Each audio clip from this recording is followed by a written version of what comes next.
Maraming salamat sa pagtanggap ng aming mga alay na papurit pagsamba sa iyo sa oras na ito.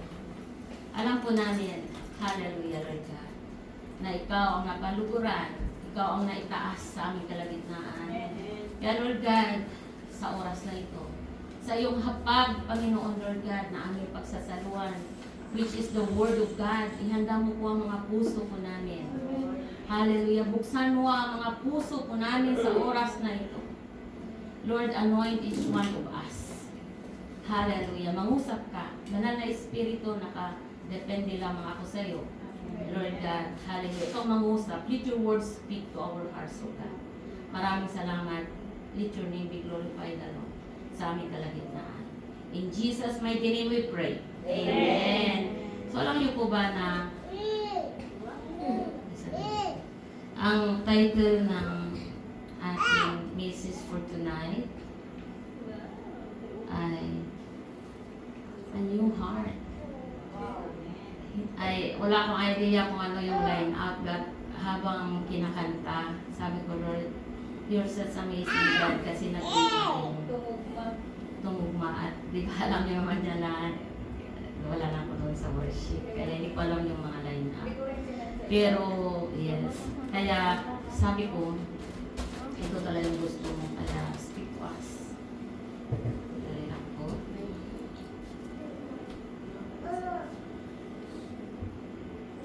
Ayan. Ano na ba? Hindi pa siya, ano bro? Hindi pa nakakunin. Hindi pa siya nakakunin. Kasi first timer. Ayan. Sandali lang. Kapting ano pa lang. Sana ba yung... sorry. Isalik siguro muna. Display.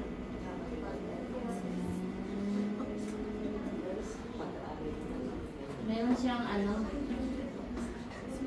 display monitor.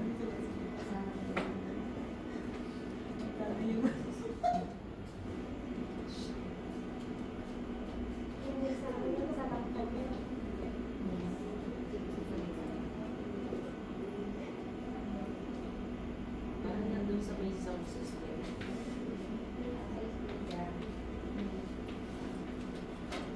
Yung speaker mo. Yung speaker box. Sa ulo.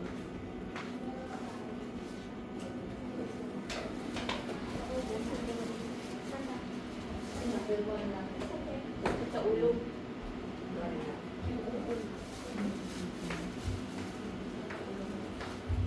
Try na namin ito kanina. Lord, ano po ang delay?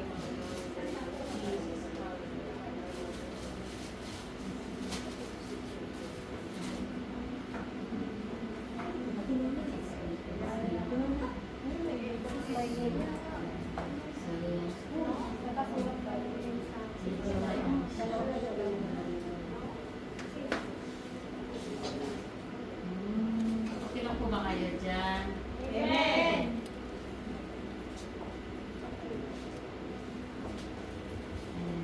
Ito parang katagain na.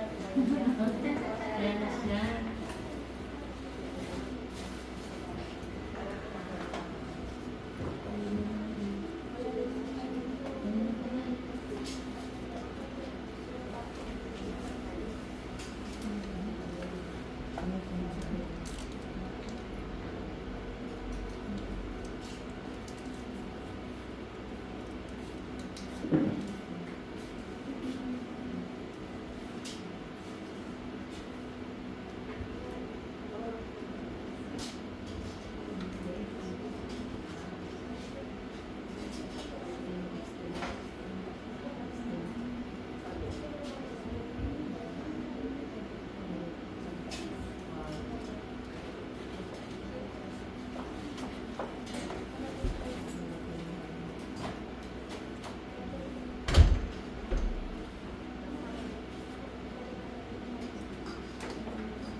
siguro kahit walang monitor, yung title ng ating message for tonight, A New Heart. Di ba, naalala niyo yung Bible reading natin kanina? Ezekiel chapter 36.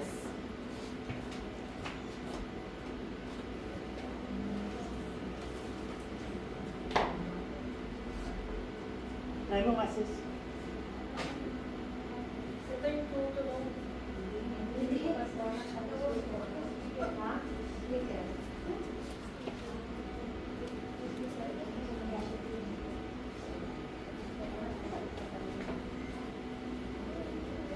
Na ano siya, kanina nag-okay na eh. Sorry.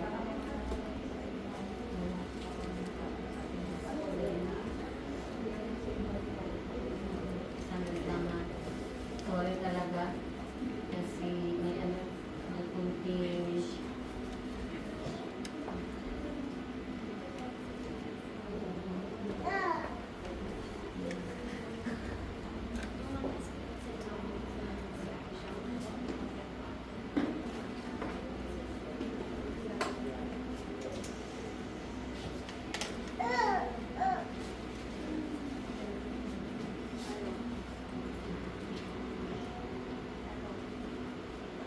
ayan, so iano na lang natin kasi hindi inalaw na magkaano sa screen.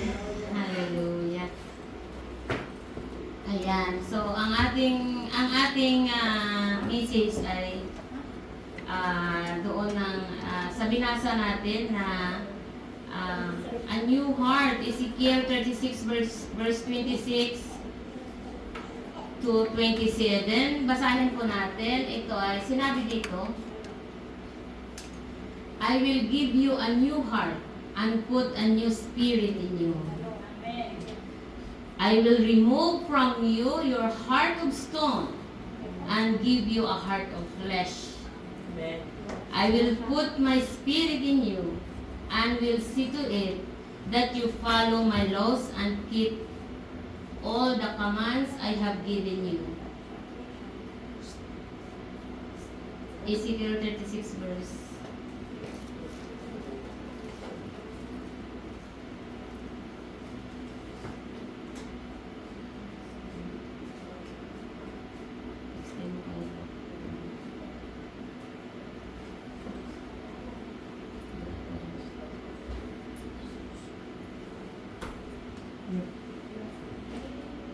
Ayan.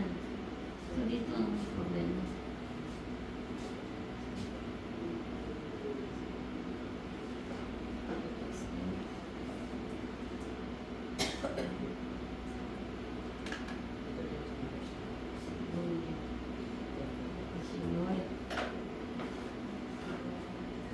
Ayan. So, dito siya. Sa connection siya. Tapos dito mo wala.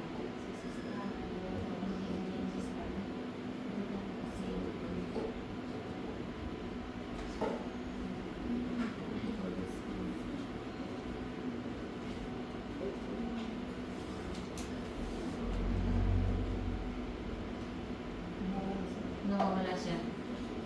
Ayan, Kaya so, naman ka naman sa kaya nga, may naman sa laptop. Ayan. Diskurado si Brother Ed kasi ayan.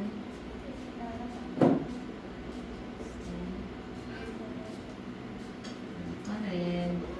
Thank you, Lord.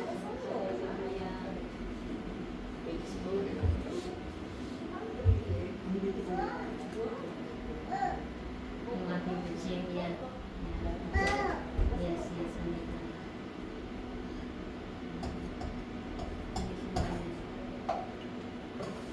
Wala talaga. So, iyon, wala talaga siya. It's okay lang. Diba? Balik tayo sa acapella. Acapella. So, paano ko ito ibalik? Sorry.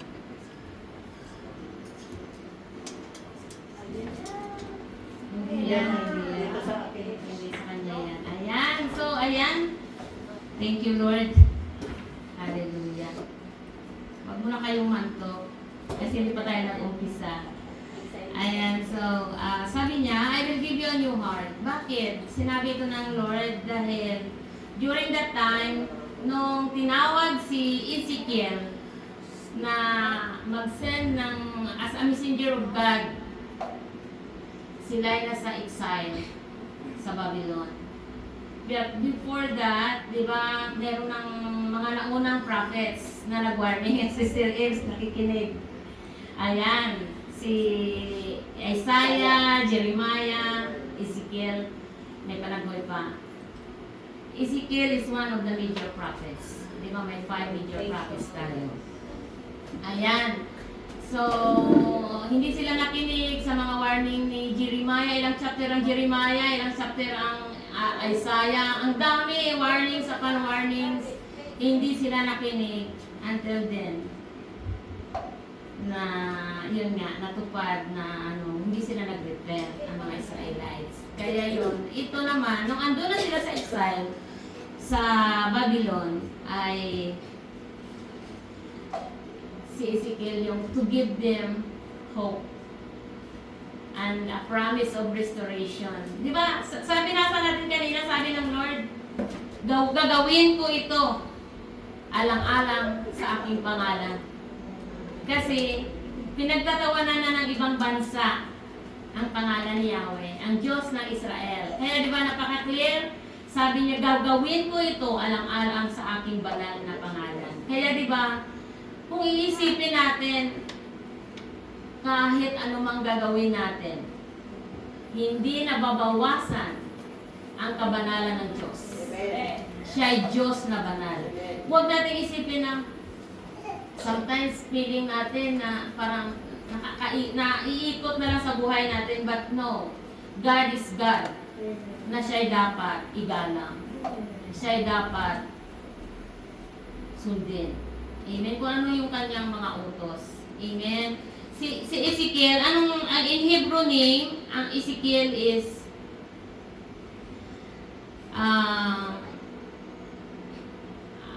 ang pangalan niya in Hebrew ay God, strengthened by God. Kasi yung El, di ba, Elohim. At yung Ezekiel is strengthened by God, ang kanyang hulugan. So, ito, tinawag siya because Israel's heart had become rebellious, idolatrous, and hardened against God. Kaya, andun sila sa exile sa Babylon, di ba? Ang nagro-roll sa kanila doon, dayuhan. While, nung andito sila sa kanilang sariling bayan, di ba? Sila yung, masasabing sila ay citizen of Israel. Pero dahil sa katigasan ng kanilang mga puso, naging rebellious sila against God. Nagsamba sila sa ibang Diyos, kay Baal, mga Diyos-Diyusan, at pinatigas nila ang kanilang puso sa Panginoon. Si Ezekiel ay both priest and prophet. At he came from the tribe of Levites. Di ba ang mga pare comes sa mga Levites? And then, tinawag siya na maging prophets to send the message from God. So, Ezekiel is a son of Uri from the tribe of Levites. At ang period, 570 to 620 years yung timeline from Ezekiel to Jesus.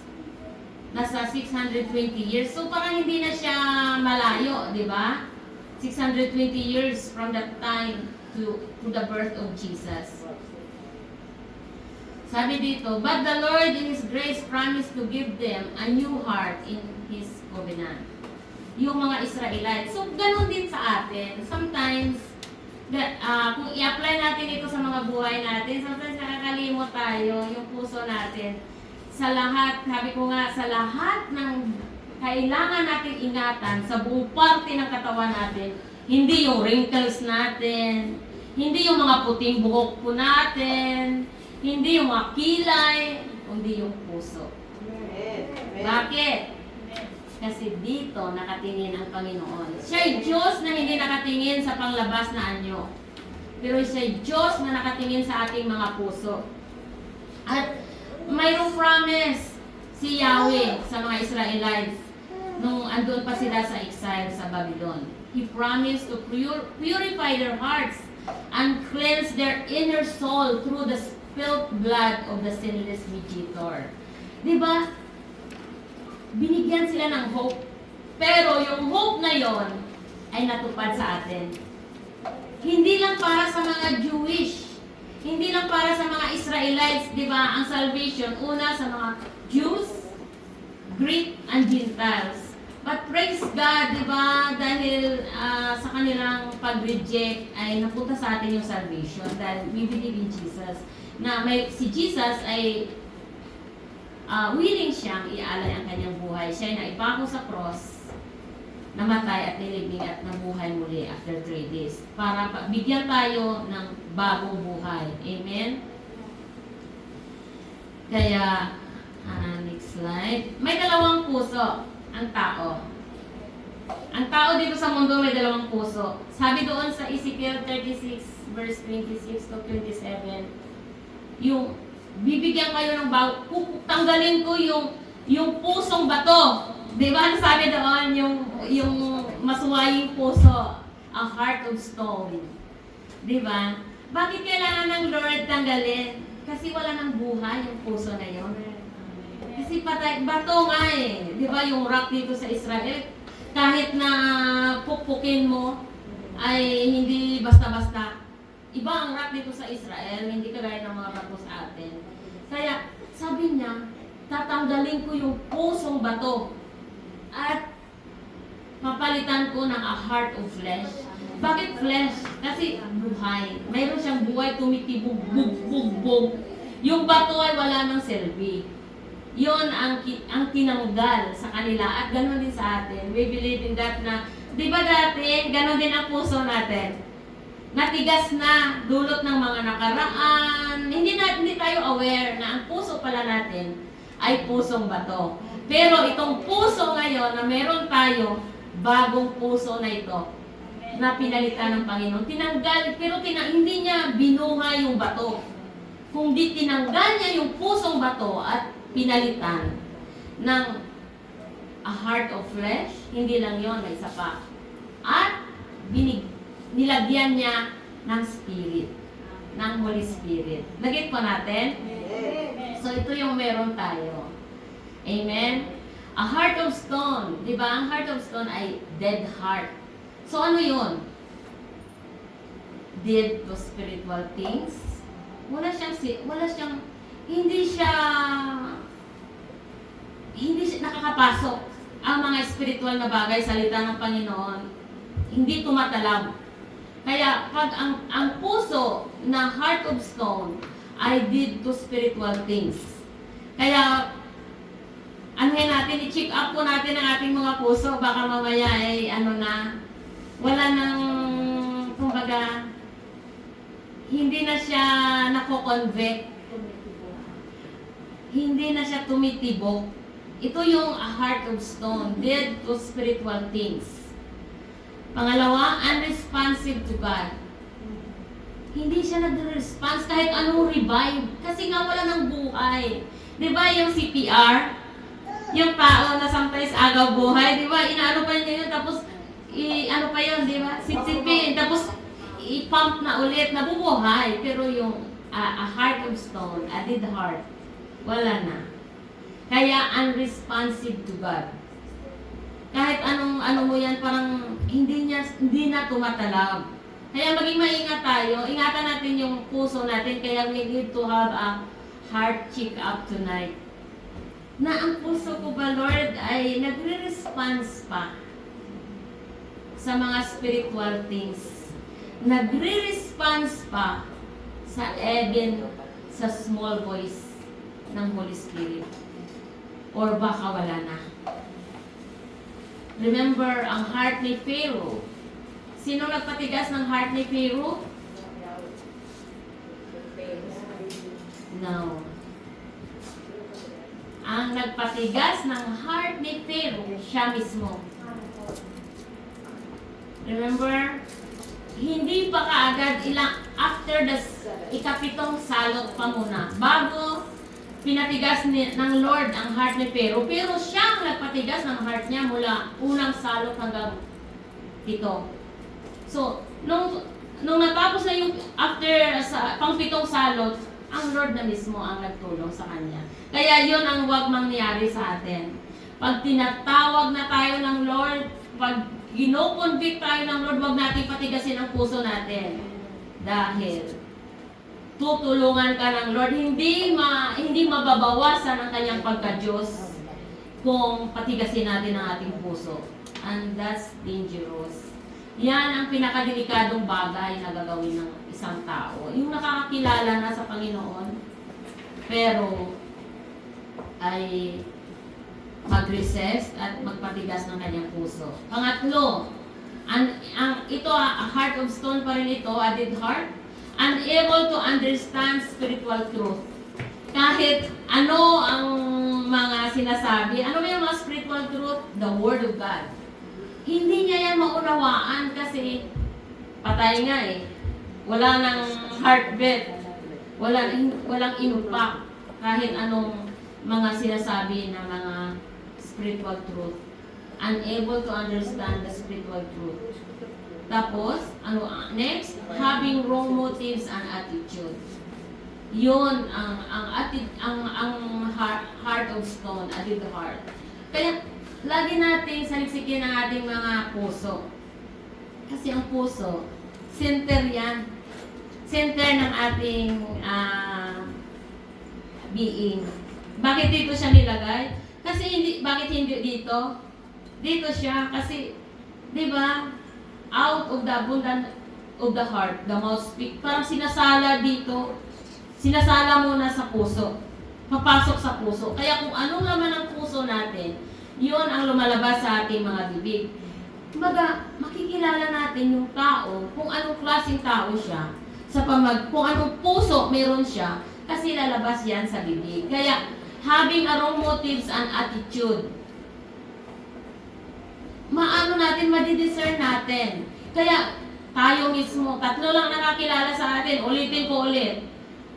Ang Lord, sarili natin at si Satan. Kaya maging careful tayo. Huwag nating bigyan ng pagkakataon ang kalaban na i-accuse tayo. Kaya dapat i-surrender natin sa Lord. Lord, tama ba itong motibo ng puso ko? Mag-glorify ka ba? Halimbawa, nagdedesisyon tayo. Lord, itong decision ko na to, mag-glorify ka pa ba dito? Or naka-align ba ito sa iyong magandang plano sa buhay ko? Pero kung baga meron tayong puso na nagsasabi na, Lord, I deny myself in order to obey you. Kung baga, walang silbi yung aking gusto. Masunod lang yung gusto mo. Kagaya ni Jesus, sabi niya, Lord, I don't want to drink this cup of suffering, but not my will.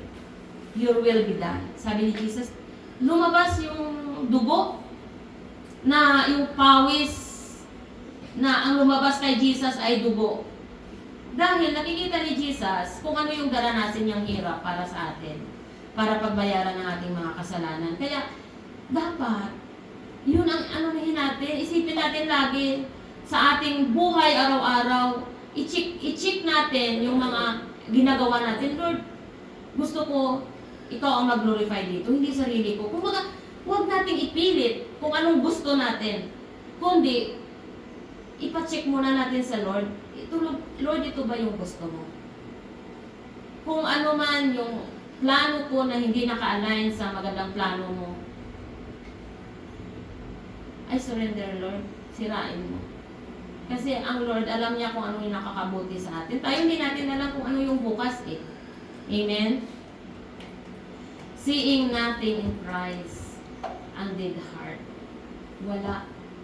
Hindi niya nakikita yung ginawang hirap at sakripisyo ng Panginoong Hesus doon sa cross. Yung hagupit, yung dinuraan, yung sinampal, tinusok, di ba? Napahiya. Pinako sa cross, hubot-hubad para akuin yung kahihiyan natin. Inako ni Jesus lahat yun. Pero, ang dead heart, seeing nothing in Christ. Walang impact sa kanya yung ginawa ng Panginoong Jesus. Yes, alam niya. Pero hindi niya pinahalagahan. Yun ang a heart of stone or dead heart. Loving darkness rather than light. Mas mahal niya. Doon na tayo nang galing eh. Hinango na tayo sa kadiliman. Dinala na tayo sa liwanag. For what reason? Babalik pa tayo at mahalin natin, i-embrace natin yung kadiliman. Amen? Kaya, huwag natin hayaan na mamatay. Maging puso. Pusong bato yung puso natin kasi loving darkness rather than light. Dead to one's own soul and eternal destiny. Di ba? Nasa atin, nasa kamay na natin yung eternal destiny natin. Ano yun? Buhay na walang hanggan. We are citizen of heaven. Kaya, huwag nating hayaan na maagaw pa ito sa atin. Amen? Ito na yung pinaka-importante, ito na yung pinakamahalagang bagay na natanggap natin dito sa mundo, dito sa earth. Mas higit kaysa anumang kayamanan, diamante, anumang mga bagay dito sa mundo, bank account, ito na yung pinakamahalaga kasi the poorest person on earth ay yung walang relasyon sa Panginoong Jesus. Bakit? Kasi they are bound to hell. They are bound to impyerno. Kaya nga kailangan nating mag-share para ma-save pa sila, maagaw sila sa kamay ng kaaway. Ayaw na, lalong-lalo na yung ating mga mahal sa buhay. Kahit hindi natin ma-imagine na may isa na pupunta sa impyerno. Lalong-lalo ng anak natin. Di ba, pag may lamok, kailangan mong habulin yung lamok kung saan ayaw lang makagat, di ba? Tapos isipin mo na pag hindi ka nag-share sa anak mo, sa mga pinakamamahal mo sa buhay, isipin mo, yung pupuntahan nila ay impyerno. Yung walang hanggang paghihirap. O, di ba? Kaya ingatan natin yung puso natin kasi ito yung unang binabago ng Panginoon. Tinanggal niya na yung heart of stone. Binigyan na tayo ng heart of flesh, yung tumitibok, may buhay. Amen? Sinabi dito, sa Jeremiah 17 verse 9 to 10, basahin ko po, sino ang nakakaunawa sa puso ng tao? Ito'y mandaraya. Ang puso daw natin ay mandaraya at walang katulad. Wala nang lunas ang kanyang kabulukan. Di ba pag bulok pala hindi na kayang lunasan kasi nga ano na eh. Di ba? Wala nang lunas ang kanyang kabulukan. Akong si Yahweh ang sumisiyasat sa isip at sumasaliksik sa puso ng mga tao. Sino daw ang sumasaliksik sa mga puso ng mga tao? Si Yahweh. Amen. Gising pa kayo. Amen. Hallelujah. Ginagantimpalaan ko ang bawat isa ayon sa kanyang pamumuhay at ginagantimpalaan ayon sa kanyang ginagawa. O diba? Lahat ng blessing. Bonus na lang yung blessing. Alam nyo ba mga kapatid, na kung ano man meron tayo, yung health natin, ano mang meron sa kamay natin, ano mang mga bagay-bagay dito sa mundo, it's a bonus. Kasi natanggap na natin yung pinaka-highlight. Ano yun? Yung na-blessing. Pinaka-importante, which is our salvation. Na yun ang ingatan natin na hindi na mawala sa atin. Di ba? Bakit sinabi ko na, di ba nakasulat na nakasulat sa Book of Life ang mga pangalan natin. Dahil sinurinder na natin ang ating mga buhay sa Panginoong Hesus. Pero, na-reveal ito sa akin yung sabi ni Moses, ang titigas ng ulo nila, Lord, kung hindi mo kami sasamahan, mabuti pa burahin mo na lang yung pangalan ko sa aklat ng buhay. Sabi ng Lord, hindi ang pangalan mo ang buburahin ko. Ang pangalan nila ang buburahin ko. Kaya delikado. Huwag tayong pakampante. Kasi si Moses nga, tinaya niya yung pangalan niya na ipabura. Pero sabi ng Lord, hindi ang ipangalan mo ang buburahin. Pangalan nila, yung matitigas ang puso. Exodus 10 verse 22. Basahin ko po kasi wala tayong slide. Hallelujah. Kaya't lumapit tayo sa Diyos na may pusong tapat at may matibay na pananampalataya sa Kanya. Lumapit daw tayo sa Panginoon na may pusong tapat at matibay. Kagaya nung sa worship natin, kinanta natin kanina, yung pusong tumitibok lamang sa Panginoon, di ba? Kaya, puso ulit ang paglapit natin sa Panginoon na lumapit tayong may pusong tapat at may matibay na pananampalataya sa Kanya. Lumapit tayong may malinis na budhi. Saan yung budhi? Dito pa rin sa puso. Sapagkat nilinis na ang ating puso at hinugasan na ng dalisay na tubig ang ating katawan. Ano yung dalisay na tubig? Holy Spirit. Patuloy tayong hinuhugasan. Iyon ang work of the Holy Spirit sa buhay natin. Yes, no one is perfect. Pero we are still in the process of sanctification. Huwag tayong mawala ng pag-asa. Minsan nakakalimot tayo, wala pang perfecto kasi kung perfecto na, siguro ando na. Diba? Kinuha na ni Lord kasi, diba, magkabali pa, okay na eh. Kaya, di ba, hanggat andito pa tayo, patuloy pa tayong binabago ng Panginoon, ang Holy Spirit ay hinugasan tayo, nililinis tayo, tinuturuan tayo, amen? Kaya, ang kailangan lang natin ay always learn. In every situation, learn. Ang ganda sana ng slide ko.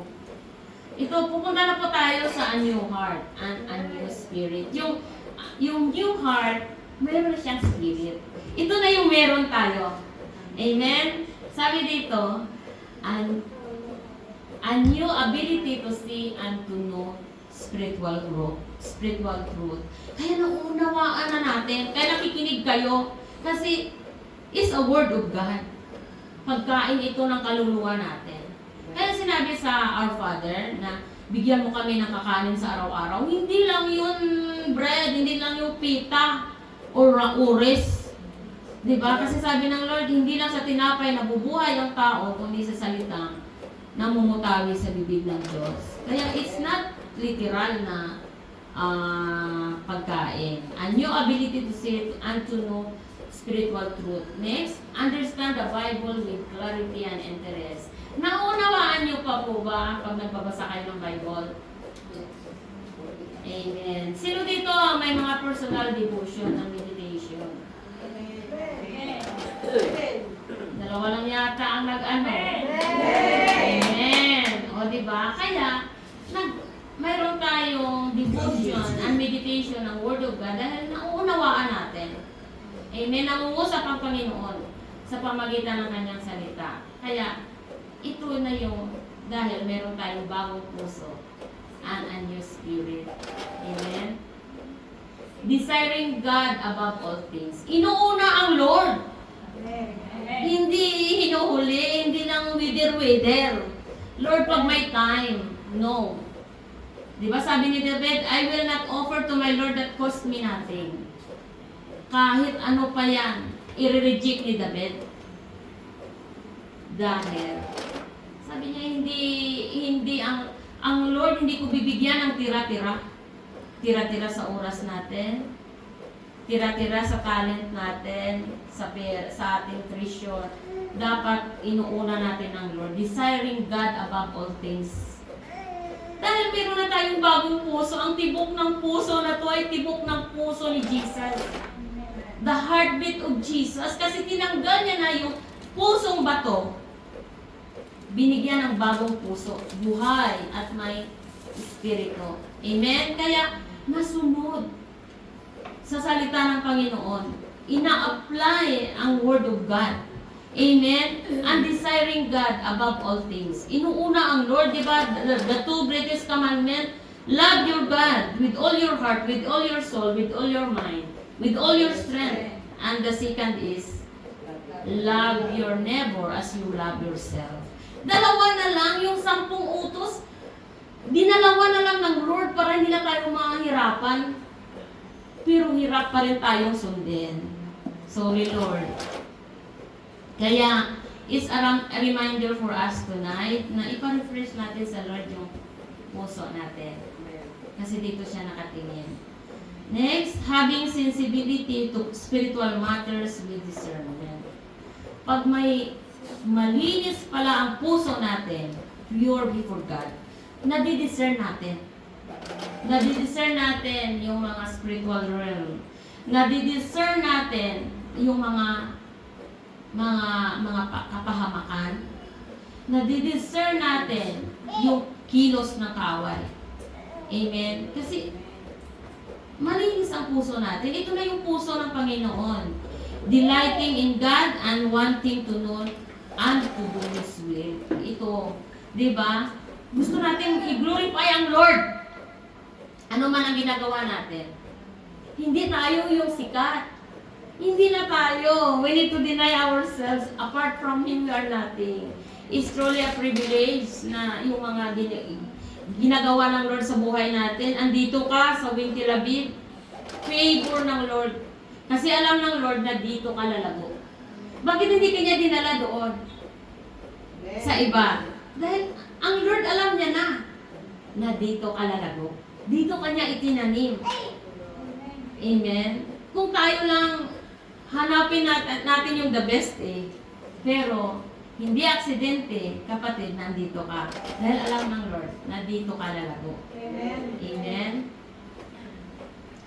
A new heart is able to obey God. Ito yung puso meron tayo.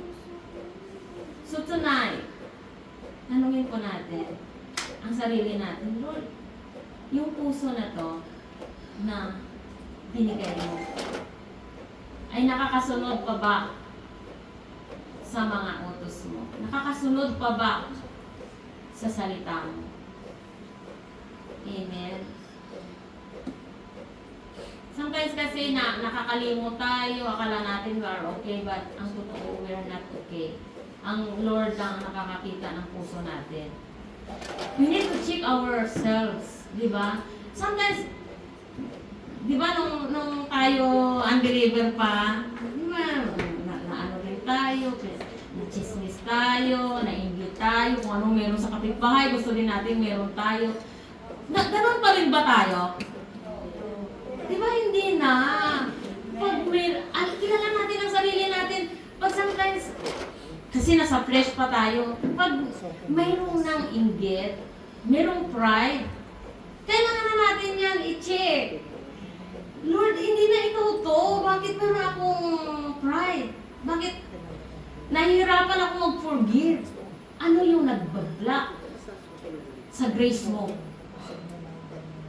Diba? Kasi sabi ng Lord, aking itinataas ang mapagpakumbaba. At ang nagmamataas aking binabagsak. Saan tayo pipili doon? Diba? Kasi ang hirap kayang ibaba. Ando ka sa taas, lalagpak ka pa. Diba? Napakasarap yung ang Lord ang magtaas sa atin. Kaya we need to keep our hearts humble. Amen? Sa John 3 verse 38, basahin ko po, at ang lahat ng nananalig sa akin ay umiinom sapagkat sinasabi sa kasulatan, mula sa puso ng nananalig sa akin ay dadaloy ang tubig na nagbibigay buhay. Mula sa puso. Sa puso pa rin Mula sa puso ng nananalig sa akin ay dadaloy ang tubig na nagbibigay buhay.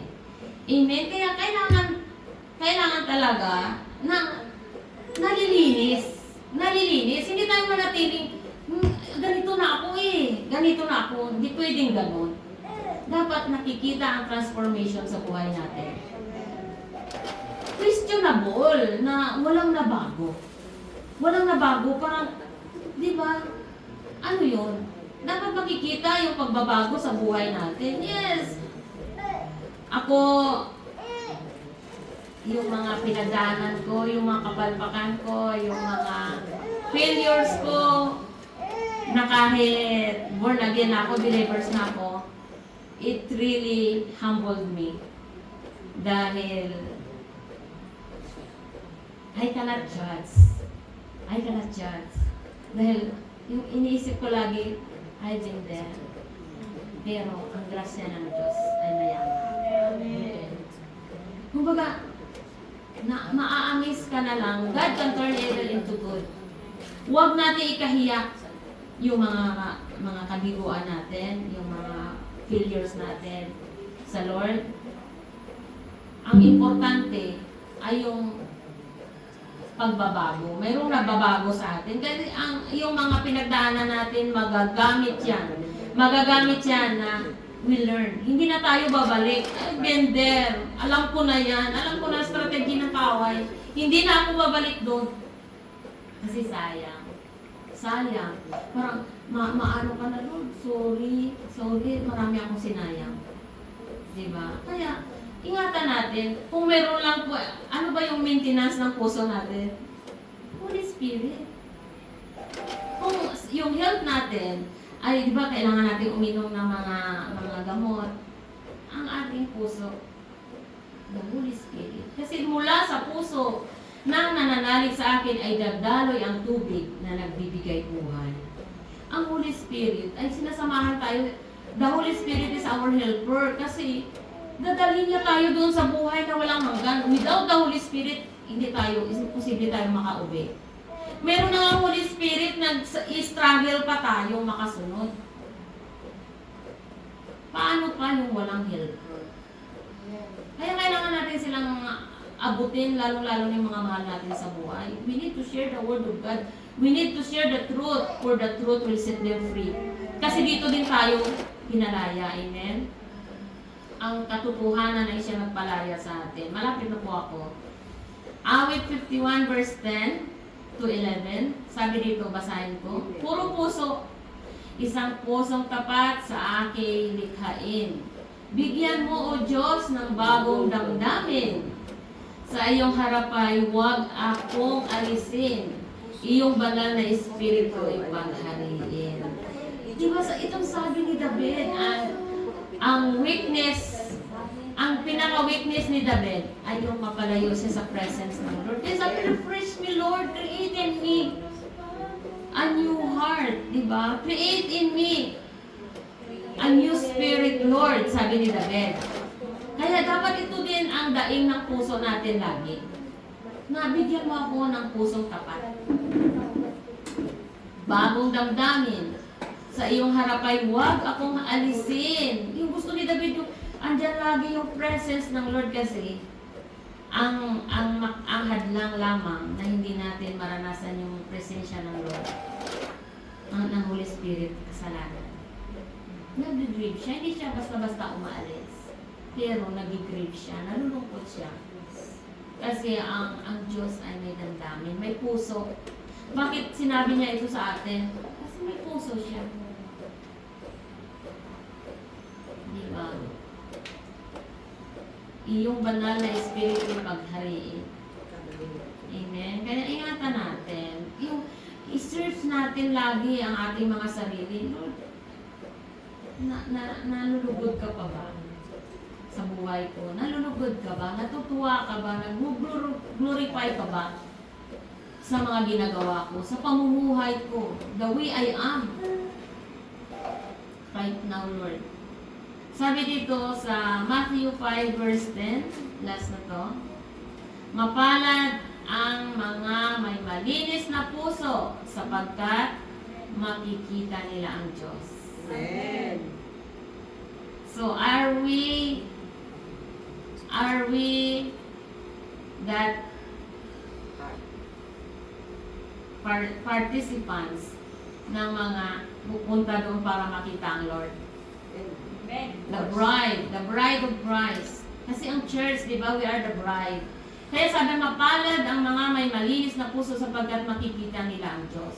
Pag wala pala tayong malinis na puso, hindi natin makikita ang Panginoon kasi God is holy. Amen. Kaya ito napakaliit na organ, pero nakatutok siya dito kasi deceiver na ang heart. Pwede niyong ikapahamak ng ating kaluluwa. Amen. Kaya, ingatan natin. itong napakaliit. Itong napakaliit na organ na hallelujah, na binago na ng Panginoon. Amen? Kaya, ang maiiwan ko lang for tonight, I know, mababait naman kayo. Hallelujah. I know, matagal tayong nagsama dito. 7 years. So this will be my last preaching. Pero, we are one in spirit. Andito pa rin ako, andyan pa rin ako na nakasubaybay, praying for the growth ng bawat isa. Amen. Dumaan ako dyan. Kung ano mang mga pinagdaanan nyo, wala kayong wala akong masabi. Dahil lahat ng pinagdaan, baka sobra pa, baka worse pa. Baka worse pa, pero huwag tayong lalayo. Huwag tayong lalayo. Lagi tayong kauhawan. Kumbaga, pag andyan na yung conviction na kinukonvict na tayo na yung uhaw. Kasi diba sabi ni Jesus, ako yung nagbibigay ng tubig na kahit kailan hindi ka na uuhawin. Pero bakit sometimes naramdaman natin na nauuhaw tayo sa presensya ng Lord? We need to be refreshed. Lapit. Balik sa Lord. Hingiin natin, kausapin natin siya, Lord, is there something wrong with me? Bakit nauuhaw ako sa presensya mo? Ano yung gusto mo? Feel me. Kaya sometimes nadideceive tayo kasi diba, ang heart ay deceiver. Akala natin okay pa tayo, pero yung status pala ng heart natin ay unti-unti nang nadidecay. Huwag nating hayaan. Huwag nating hayaan na babalik tayo doon. Yung puso na yun ay magiging batong muli. Kasi bago na itong puso na to, inalis yung pusong bato, pinalitan ng heart of flesh, a new spirit. Amen. Amen? Kaya lagi nating pakiramdaman. Baka ang puso natin mismo ang magdideceive sa atin. Huwag tayong padeceive sa sarili natin. Ang unang kalaban natin ay sarili natin. Hindi tayo makakalaban sa spiritual realm. Yung mga kalaban natin ay hindi nakikita. Kung hindi natin mapagtagumpayan ang sarili natin. Paano ka nga?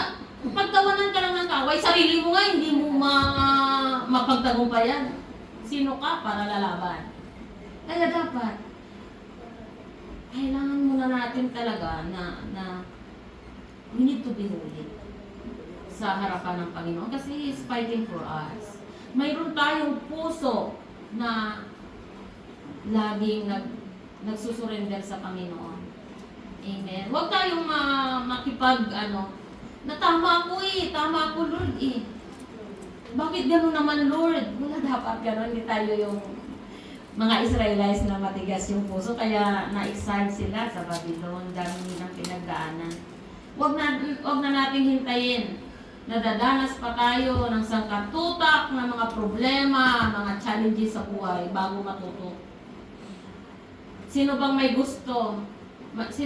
gusto bago matuto ay dadaan muna sa mga problema. Maraming luha. Diba? Ayaw natin yun. Kaya wag na natin hintayin na makinig sa salita ng Panginoon. Pag kinukonvict na tayo, binabago tayo ng Panginoon. Always, ito pa, one more last na bilin. Bilin ko sa inyo. Learn in every situation. Amen. Learn in every situation. Ano ba yung tinuturo mo sa akin? Huwag tayong titingin sa iba. Pag may mga sitwasyon, sarili natin ang tanungin natin. Huwag tayong titingin sa iba. Dahil kung mayroong lesson na binibigayan ang Lord sa kanila, mayroong lesson sa atin. Learn from every situation. Amen. Who I am today, glory to God kasi kumbaga, sabi ko, Lord, bigyan mo lang ako ng puso laging na will learn. natututo. Ito pa rin. I know the road ahead is not smooth. Kasi dito ang babait nyo eh. Hindi kayo pasaway. Wala akong naging conflict sa inyo. Kaya mahal na mahal ko kayo talaga. Hallelujah. Kung meron pa akong nasaktan sa inyo, isa man sa inyo, forgive me. Forgive me kung meron man na hindi sinasadya. Pero God knows how I love you in Tel Aviv. Kasi naging part kayo ng spiritual journey ko sa Israel. Who I am, na yung uuwi na doon sa Pilipinas, ito pa rin yung ipagmamalaki ko, yung Win family ko sa Israel. Amen. Kaya, I want to hear more testimonies from each one of you. Unless na i-block nyo ako sa Facebook, makikita ko pa rin kayo kung paano kayo makikita ko. I want to hear testimonies from each one of you. Kung paano kayo minumod, kung paano kayo pinapalago ng Lord. At kung hindi man tayo bibigyan ng Lord na magkita-kita pa personal dito sa earth, kita-kits in heaven. Amen. To God be all the glory. Thank you so much, Lord, sa gabing ito. Dalangin namin. Saliksikin mo po yung puso po namin. Ang bawat isa, lantad sa iyo, Panginoon, ang laman ng mga puso po namin. Kaya, Lord, binubuksan po namin. Lord, hallelujah, Lord, sorry kung sometimes pinapatigas po namin ang aming mga puso, pero ayaw po namin na dumating po kami sa point na magkaroon kami ng pusong bato. Dahil, Lord God, pinalitan mo na ang mga pusong ito, a heart of flesh with a new spirit in us, O God. Hallelujah. Kaya, Lord, saliksikin mo ang puso po namin. Refresh us. Refresh our hearts, Panginoon. Hallelujah. Lord God, Lord, tanggalin mo anumang mga meron dito na hindi mo kinalulugdan, Panginoon. Hallelujah. Refresh us. Lord God, Lord, ibalik mo kami sa paanan mo, Panginoon. Bigyan mo kami ng pusong mapagpakumbaba. Pusong mapagpatawad, Panginoon. Pusong mapagmahal. Hallelujah. Kaya Lord, thank you so much sa gabing ito. Hayaan mo na ang iyong salita, Panginoon, ay patuloy na mangusap sa amin at magkaroon ito ng impact tonight. At Lord, magkaroon ng bunga. Mayroong pagbabago, Panginoon. Hallelujah. Ang mga salita mo. Maraming salamat, Ama. Tinataas ka po namin at ikaw lamang ang napaparangalan sa oras na ito. In Jesus' mighty name we pray. Amen.